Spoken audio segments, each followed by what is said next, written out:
Hi everyone, আমি টিনা। আমার একটি নতুন ব্লগে তোমাদের সবার ওয়েলকাম। তো আজকে শ্যুট ছিল, তাই সকাল সকাল রেডি হয়ে চলে গেছি ক্লাসে। গিয়ে দেখি সবাই চলে এসেছে। আর এই যে মিম, ও আমাদেরকে খুব হাসায়। সারাদিন ও থাকলে মানে আর কিচ্ছু লাগে না, আমরা এত হাসি ও থাকলে। তো তারপরে দেখি সবার শাড়ি পরানো কমপ্লিট। তারপরে আমিও কাজ শুরু করে দিই, আমিও শাড়ি পরানো শুরু করে দিই। তারপরে একটু হেয়ারটা ক্রিম করে নিই। হেয়ারটা ক্রিম করতে করতে দেখি ওদের সবার বেস কমপ্লিট।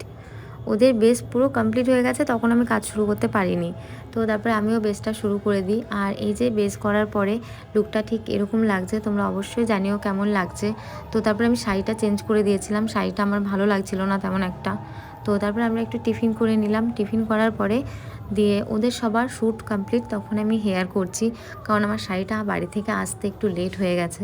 তো তারপরে এই যে ফাইনাল লুক এটা, তোমরা দেখে অবশ্যই জানিও কেমন হয়েছে।